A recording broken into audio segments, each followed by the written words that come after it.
2025 start ஆனோனே எப்படியாவது 100K followers achieve பண்ணி முடிஞ்ச வரைக்கும் என்னோட எக்ஸ்பென்ஸ் எல்லாம் நானே மேனேஜ் பண்ணிக்கணும்னு நினைச்சேன்.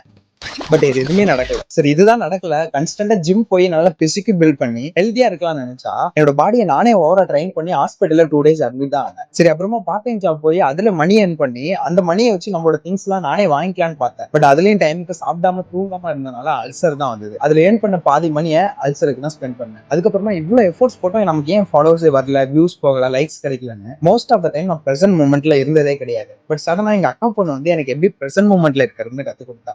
அதுக்கப்புறமா ஆகஸ்ட்ல காலேஜ் முடிஞ்சிருச்சு. காலேஜ் முடிஞ்சதுக்கு அப்புறம் வேலைக்கு வந்துட்டேன். அண்ட் இதோட ஒரு சென்னைக்கு வந்து ஒரு 2 month ஆகுது. அண்ட் இந்த 2 monthல இவங்க 2 பேரும் புதுசா மீட் பண்ணேன். அதுக்கப்புறமா இந்த பிசினஸ் ஈவெண்ட்ல ஒரு ஸ்பீச் கொடுத்தேன். இப்படி என்னதான் 2025ல நிறைய ஃபெயில் ஆகி கன்ஃபியூஸ் ஆகி நான் நினைச்சதெல்லாம் எதுவுமே நடக்கலங்கிறதுக்காக 2026ல இது எதையுமே நான் ஸ்டாப் பண்ண போறது கிடையாது. கண்டினியூ தான் பண்ணுவேன். ஸோ நீங்க என்னோட ரியல் எக்ஸ்பீரியன்ஸை இது வரைக்கும் பார்த்துட்டு இருந்தா உண்மையாவே நீங்க 2025ல என்ன ஸ்டார்ட் பண்ணி ஃபெயில் ஆகி எதுவுமே ஸ்டார்ட் பண்ணலன்னா கூட பரவாயில்ல, இது வரைக்கும் என்ன நடந்தாலுமே 2026ல ஃப்ரெஷ்ஷா புதுசா அதே ஐடியா, அதே ஹோப், அதே எனர்ஜி வச்சு கண்டினியூ பண்ணுங்க. பிகாஸ் 2026 நமக்கு என்ன வெயிட் பண்ணிருக்குன்னு நமக்கே தெரியாது. ஸோ நம்ம எவ்வளவு ஃபாஸ்டா போறோங்கிறதெல்லாம் முக்கியமே இல்லை, எவ்வளவு தூரம் போறோங்கிறதா முக்கியம். ஸோ நீங்களும் என்னோட ஜேர்னில ஒரு பார்ட்டா இருக்குன்னு நினைச்சீங்கன்னா ஜஸ்ட் ஒரு ஃபாலோ மட்டும் பண்ணிக்கோங்க.